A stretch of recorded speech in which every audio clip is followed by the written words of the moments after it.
என்றான். வலவ் அன்ன அஹ்லல் குரா ஆமனு வத்தகூ லஃபதஹ்னா அலைஹிம் பரகாத்தின் மினஸ் ஸமாஇ. அந்த ஊர் மக்கள், அந்த நகரத்து மக்கள் அல்லாஹ்வை ஈமான் கொண்டு தக்வாதாரியாக இருந்திருந்தால் அவர்களை நாம் இவ்விதமான சோதனைகளை கொண்டு பிடிக்காமல் அவர்களுக்கு நாம் வானத்திலிருந்து கடுமையான முறையில் அழகான முறையில் பரக்கத்தான நேமத்தை நாம் கொடுத்திருப்போம் என்று அல்லாஹ் சுப்ஹானஹு வ தஆலா சாந்தமான முறையில் சொல்கிறார்.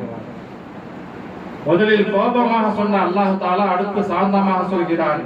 சொல்லிய பிறகு மட்டுமல்லாமல் அடுத்ததாக அல்லாஹ் யாரெல்லாம் அல்லாஹ்வை பயந்து தக்வாதாரிகளா இருக்கிறார்களோ அவர்களுக்கு நாம் மென்மேலும் நேமத்தை கொடுக்கின்றோம். அந்த கூட்டத்தார்கள் அவர்கள் செய்த காரியத்தின் காரணமாகவே தவிர நாம் பிடித்துக் கொண்டோம், காரியத்தினால தான் நாம் பிடித்துக் கொண்டோம் என்று அல்லாஹ் சொல்கிறான். அருமையானவர்களே, இந்த ஆயத்திலிருந்து அல்லாஹ் தாலாவை நாம் ஈமான் கொண்டு பயந்தவர்களாக இருந்தால் அல்லாஹ் தாலா நமக்கு பல்வேறு விதமான பரக்கத்தை வானத்திலிருந்து அனுப்புவான் என்பதை நாம் அறிந்திருக்கிறோம்.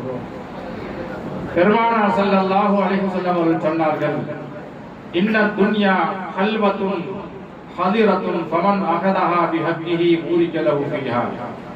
இந்த உலகமானது பசுமையானதும் இன்பமானதுமாகும்.